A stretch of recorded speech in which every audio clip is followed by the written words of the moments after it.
Thrips ಮೈಡ್ಸು ಆ ಮೇಲೆ ಬುಳುಸ್ ಬಂದಿರೋ ತರ ಆಗತ್ತೆ ಎಲೆಗಳಲ್ಲಿ. ಆ ಬುಳುಸ್ ಬಂದಿರೋದು ಹೋಗುತ್ತೆ. ಒಳಮುಟ್ರು ಹೊರಮುಟ್ರು ಎರಡು ಹೋಗ್ತದ ಮೆಣಸಿನ ಗಿಡದಲ್ಲಿ. ಒಳ್ಳೆ ಕಾಯಿ ತುಂಬಾ ಶೈನಿಂಗ್ ಚೆನ್ನಾಗಿ ಬರ್ತದ. ಪಳ ಪಳ ಪಳ ಅಂತ ಯಾವಾಗ ತೋಟಕ್ಕೆ ಹೋಗಿ ನಿಂತ್ರು ನಿಮ್ ತುಂಬಾ ಶೈನಿಂಗ್ ಅಲ್ಲಿ ಕಾಣತ್ತೆ. ನೀವು ದೂರಿಂದ ನೋಡಿದ್ರೆ 10 ತೋಟ ಇದ್ದಾಗ ನಿಮ್ ಮಧ್ಯೆ ಒಂದು ತೋಟ ಇದೆ ಅಂದ್ರೆ ನೀವು ಬಳಸಿದ್ದೇ ನಿಜವಾಗಿದ್ರೆ 10 ತೋಟದಲ್ಲಿ ಮಧ್ಯೆ ನಿಮ್ದು ಒಂದು ತೋಟ ಇದ್ರೆ ಕೂಡ ದೂರಿಂದ ನೋಡಿದ್ರೆ ನಿಮ್ ತೋಟ ಬೇರೆನೆ ಕಾಣುತ್ತೆ ಸರ್. ಇದು ನಾನು ವಿಶ್ವಾಸ ಹೇಳಬಲ್ಲೆ.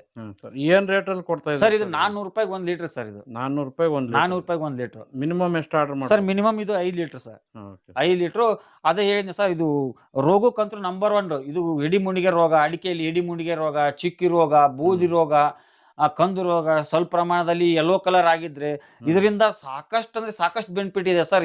ಸುಮ್ನೆ ಹೇಳೋದಕ್ಕಿಂತ ಅದು ಯೂಸ್ ಮಾಡಿ ನೋಡಿದ್ರೆ ಅದರ ಅನುಭವ ಗೊತ್ತಾಗ್ತದೆ ಸರ್ ರೈತರಿಗೆ. ತುಂಬಾ ಬೆನಿಫಿಟ್ ಇದೆ. ರೋಗಕ್ಕಂತೂ ನಂಬರ್ 1 ಕೆಲಸ ಮಾಡುತ್ತೆ. ಹಳ್ಳು ಉದುರೋದಾಗಲ್ಲ, ಸ್ಟಾಪ್ ಆಗತ್ತೆ. ಚಿಕ್ಕಿ ರೋಗ, ಬೂದಿ ರೋಗ, ಮತ್ತೆ ಹಿಡಿ ಮುಂಡಿಗೆ ರೋಗ, ಗಿಡ ತಿರ್ಗೋದು, ಈ ತರದ್ದು ನಾನಾ ರೋಗಗಳಿಗೂ ಪ್ರತಿ ಒಂದು ನಾಟಿಗೆ ಸರ್ ಇದು ದಾಳಿಂಬ್ರಿ ಕೊಟ್ಟಿದ್ದೀನಿ. ದಾಳಿಂಬ್ರಿ ಅಂತೂ ನಂಬರ್ 1 ಹೂ ಸೆಟ್ ಆಗಿದೆ. ಹೂ ಸೆಟ್ ಆಗಿದೆ. ಮತ್ತೆ ಯಾಕೆ ಹೂ ಸೆಟ್ ಆಗಿದೆ ಅಂದ್ರೆ ಇದು ಬಳಸೋದ್ರಿಂದ ಅವ್ರಿಗೆ ಯಾವ್ದು ರೋಗ ಬಂದಿಲ್ಲ ಸರ್. ಯಾವ ಪ್ರಮಾಣ ಇನ್ನೊಂದ್ಸರಿ ಹೇಳಿ ಸರ್?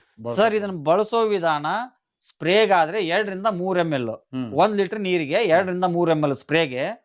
ಬುಡಕ್ಕೆ ಹಾಕೋದು, ಭೂಮಿ ಕೊಡೋದಾದ್ರೆ ಬುಡಕ್ಕೆ ಹಾಕೋದಾದ್ರೆ 1 ಲೀಟರ್ ನೀರಿಗೆ 5 ರಿಂದ 6 ml ಬಳಸ್ಬೇಕು ಸರ್ ಇದನ್ನ. Okay sir.